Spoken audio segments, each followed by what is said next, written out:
রাসূলের জামানায় ছিল বড় ব্যক্তি ইবলিস শয়তান হলো একটা আবু জাহেল, ছিল কি ছিল না? এর 24 ঘন্টায় মাথায় ছিল রাসূলের কালিমাটাকে কিভাবে দমিয়ে দেওয়া যায়। রাত দিন 24 ঘন্টা তাদের মাথায় শুধু এই চিন্তা। কিন্তু পারছে? কালিমাকে দমাইতে পারছে? কালিমাকে বিলুপ্ত করতে পারছে? পারে নাই। কারণ কি? কারণ হল একটাই, আবু জাহেলের শক্তি ছিল শয়তানি শক্তি। কথা বলেন ঠিক না? আর আমাদের নবী মুহাম্মদুর রাসূলুল্লাহ সাল্লাল্লাহু আলাইহি ওয়াসাল্লামের শক্তি ছিল আল্লাহ প্রদত্ত শক্তি। কথা বলেন ঠিক না? যার ভেতরে ঈমান আছে, রাসূলের মহব্বত আছে, আল্লাহর হাবিব সাল্লাল্লাহু আলাইহি ওয়াসাল্লামের মহব্বত আছে, পৃথিবীর কোন মানুষ তাকে হারাইতে পারবে না। সে দুনিয়াতেও সফল হবে, আখিরাতেও সফল হবে, সে জান্নাতের বাসিন্দা হয়ে যাবে। মুহতারাম হাজিরিন,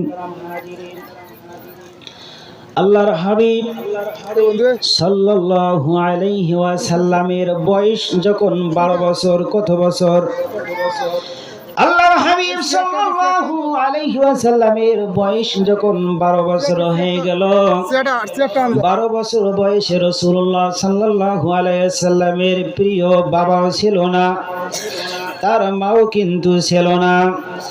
এ প্রিয় ভাই, আল্লাহর হাবিব সাল্লাল্লাহু আলাইহি ওয়াসাল্লামের চাচা আবু তালেব আল্লাহর হাবিবকে ব্যবসার উদ্দেশ্য মক্কা থেকে নিয়ে সিরিয়ার দিকে নিয়ে চলে গেলেন। মরুভূমির মধ্যে যেখানে শুধু বালা আর বালা, পাথরের পাহাড় আর পাহাড়, যেখানে বিশ্রাম নেওয়ার জন্য কোনো ঘর নাই, কোনো বাড়ি নাই, কোনো গাছ নাই, এমন একটা স্থানে গিয়েছে আল্লাহর হাবিব সাল্লাল্লাহু আলাইহি ওয়াসাল্লাম অত্যন্ত ক্লান্ত হয়ে পড়েছে। দেহের মধ্যে তার কোনো শক্তি আসতেছে না। আল্লাহর হাবিব সাল্লাল্লাহু আলাইহি ওয়াসাল্লাম চাচাকে ডেকে ডেকে বলতেছে, চাচা, আমার শরীরে আর কোনো শক্তি নাই, আমি আর চলতে পারতেছি না, সামনে মনে হয় আমি আর যেতে পারবো না। আল্লাহর হাবিব সাল্লাল্লাহু আলাইহি ওয়াসাল্লাম কে ডেকে বলতেছে, চাচা,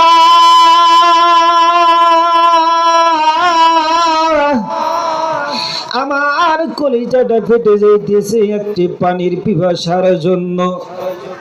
আমার চাচা,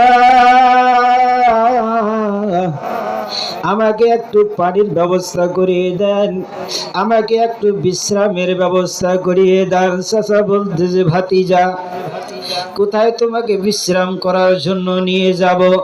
এই মরুভূমির মধ্যে তো আমি কোথাও পানিও পাইতেছি না, কোথায় তোমাকে নিয়ে যাব? এ ভাতিজা, তোমাকে আর এই বিশ্রাম দেওয়ার জন্য কোনো জায়গা দেখতেছি না। আল্লাহর হাবিব সাল্লাল্লাহু আলাইহি ওয়াসাল্লাম আঙ্গুল দিয়ে ইশারা করে দিতেছে, চাচা,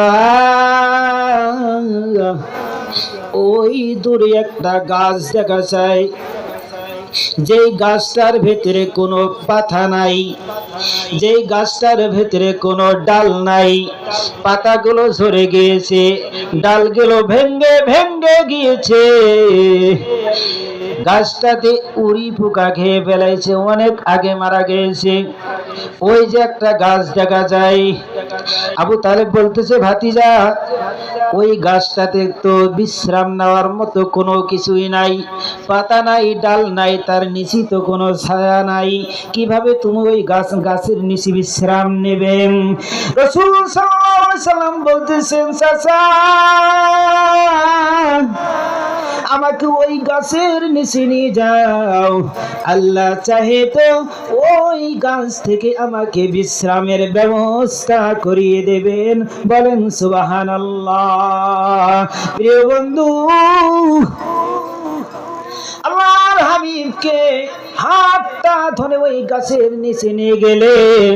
আল্লাহর হাবিব যখন ওই গাছের নিচে বলে বসলেন, সাথে সাথে রব্বুল আলামিন গাছের ডাল গাজাইয়া দিল, সাথে সাথে আল্লাহর হাবিবের মাথার উপর ছায়া দিতে লাগলো।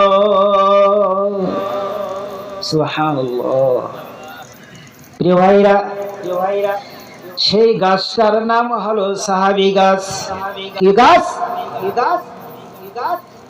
সেই গাছটার নাম হলো সাহাবী গাছ। এখনো আরবের মধ্যে আছে, কিয়ামত পর্যন্ত ওই সাহাবী গাছ এখনো থাকবে। রাসূলের জামানায় ওই সাহাবী গাছ ছিল, এখনো আছে, সামনেও থাকবে, কিয়ামত পর্যন্ত তাকে মানুষ দর্শন করার জন্য যাবে। এটা হলো কার আলামত? রাসূলুল্লাহ সাল্লাল্লাহু আলাইহি সাল্লামের মুজিজা। আমার জীবনকে আমি কিভাবে সাজাবো, আমার হায়াতটাকে আমি কিভাবে কাটাবো,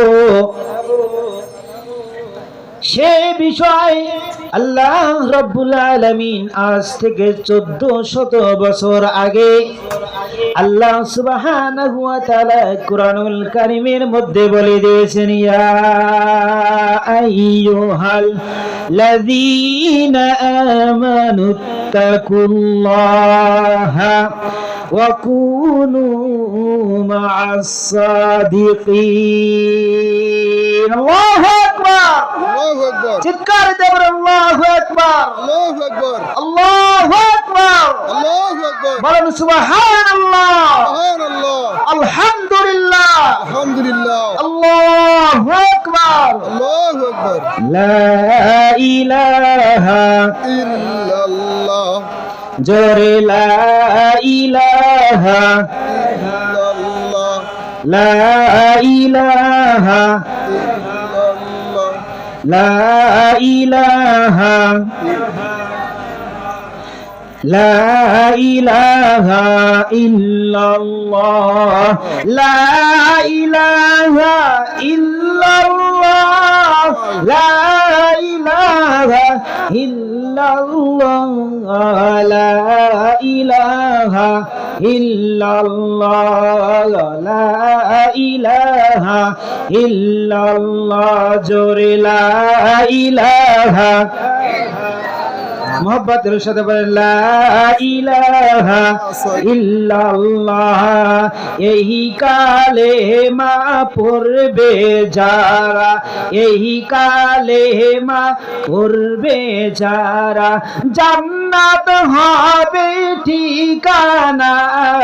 লা ইলাহা ইল্লাল্লাহ, লা ইলাহা ইল্লাল্লাহ, লা ইলাহা ইল্লাল্লাহ, লা ইলাহা ইল্লাল্লাহ, লা ইলাহা ইল্লাল্লাহ, মুহাম্মাদুর রাসূলুল্লাহ।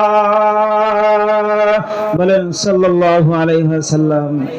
ভাইরা, কালেমা পড়তে কষ্ট হয়, কষ্ট হয়, মন চায়, মন চায়। বলেন লা ইলাহা লা ইলাহা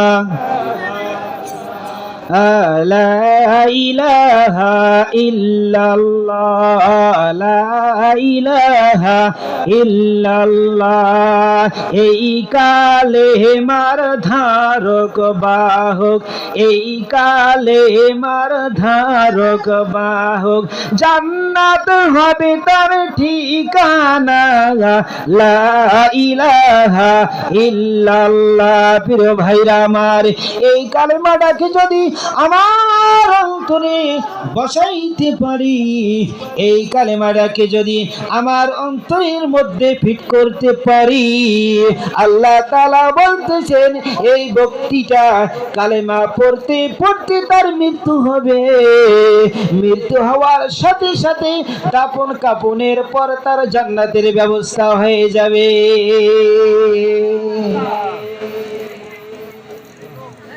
এই জন্য কালিমা বেশি বেশি পড়তে হবে। রাস্তায় চলতেছি বলতে হবে লা ইলাহা ইল্লাল্লাহ। বাজারে যাইতেছি বলতে হবে লা ইলাহা ইল্লাল্লাহ।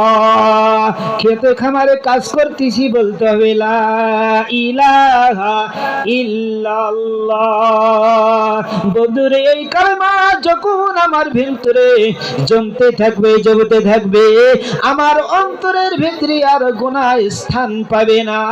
আমার অন্তরটা দুধের মতো সাদা হয়ে যাবে, অন্তরটা হয়ে যাবে জান্নাতি অন্তর।